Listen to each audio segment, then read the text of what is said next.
It was at this moment he knew. He fucked up.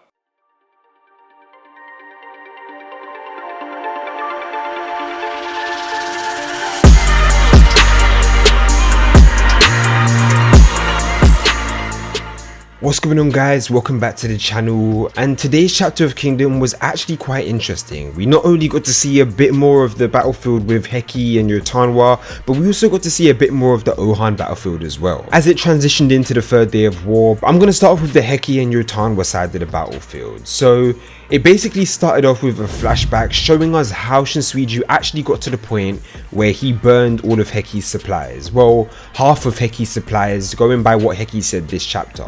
And it turns out that this wasn't actually a Zhao underground network. It was one of Rozo's and the Quan Rong tribe's personal underground network, just in case anything ever went wrong with Zhao or they got attacked. It was a secret that Shinsuiju and Riboku didn't even know about, but they just assumed it was there. So he went to go ask Rozo himself and used it to sneak attack Heki. So it was interesting to learn that that wasn't something that the Zhao just knew about, because I thought it was just their home field advantage playing a factor, but this was new information to them also. As I explained earlier though, this was only half of Heki's supplies that got set on fire, because he stored the other half somewhere else, but this half also included half of what he was meant to give Yotanwa as well. So this not only affects him, but it affects Yotanwa's army as well. So we see the leader of the Mera tribe, Katari, and his younger sister Kitari talking to Yotanwa about how they have to switch up their plans, because at this rate they're gonna fail, which is really interesting to see. Like, the fact that they've been pushed into such a corner, the fact that they now have to change everything that they originally planned to do just for them to come out of this victorious is insane to me. But it really doesn't help that Heki is still making mistake after mistake after mistake. Like, on the third day he tried to redeem himself to make up for all of his plunders, but he ended up making things even worse. He charged head on into battle, fell right for their trap, and suffered heavy casualties. So again, they're in an even worse situation than they were before, which is really bad considering Heki was meant to be the reinforcements. He was meant to be the guy offering Yotanwa support, but it now seems that she's the one that has to offer him support. Even when he went to go get support from another location, even that got shot down, because Zhao have now built up a defensive network blocking off any communications between the different battlefields. So yeah, they're in a really bad situation right now. Like, I can't see any way of this getting any worse aside from Heki dying.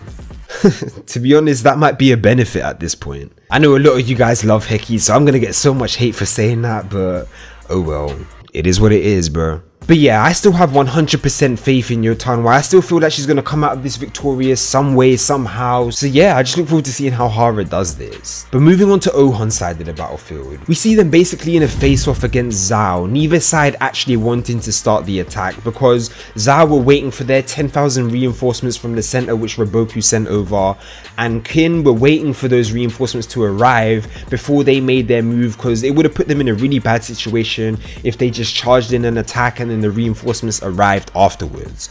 So they waited to see what they were up against before actually going in. And these reinforcements that Riboku sent are no joke. Like, this guy Gyo-eun is supposedly the leader of the strongest force that existed in Rinshoju's army. Bear in mind that Rinshoju was able to stand shoulder to shoulder with Renpa himself. So this is a big deal. Like, this guy is no pushover, this guy is no joke. He's gonna put in work. And that's not even mentioning the fact that the right side of the battlefield, Ohan's side of the battlefield, now has 4 Zhao generals over there. Like, the odds just keep piling against them, but the more reinforcements they send over to the right side means the less reinforcements they have for the center, which is Osen's overall plan, right? Osen's been saying for a while now that this war will be decided through the right and left sides of the battlefield, and by this he means the better they do on the right and left flanks of the battlefield, the more reinforcements Riboku will send over to those sides, and the weaker the center will be, which means Osen himself would have a higher probability of winning the war in the center,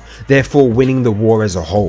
So by Ohan and the Gyokuho unit forcing Riboku to send 10,000 of his soldiers from the center over to the right, and sending such a valuable asset at that, it severely weakens Zhao's forces in the center. So I'm expecting Osen to make a move pretty soon before Riboku manages to turn the tides again. But that being said, Ohan is now going to have to work 10 times harder, because he's fighting against an opponent that's on a whole nother level right now. Like, this guy has been been hyped up immensely. But I really look forward to seeing how that all turns out. I was saying before that I wanted Ohan to take out Bananji because Bananji was a really skilled opponent and I really wanted Ohan to get that achievement. But now I see Gyo-eun being sent over to this battlefield, I can't help but pray that Ohan is the one that takes him out now that Bananji has been put out of action for a little bit. But who knows, I know a lot of people probably think that this guy Gyo-eun is probably way too high tier for Ohan to take out during this battle, but I would love to see it. Like, Ohan's already surprised me with Oshi and people like that, so I really wouldn't be surprised if he managed to do this as well. Like, this would be what propels him to be general by the end of this war. But yeah, overall I'm gonna rate this chapter an 8 out of 10. We got a decent amount of build up moving forward, we got hype for Gyo-eun, we got hype for the right side of the battlefield,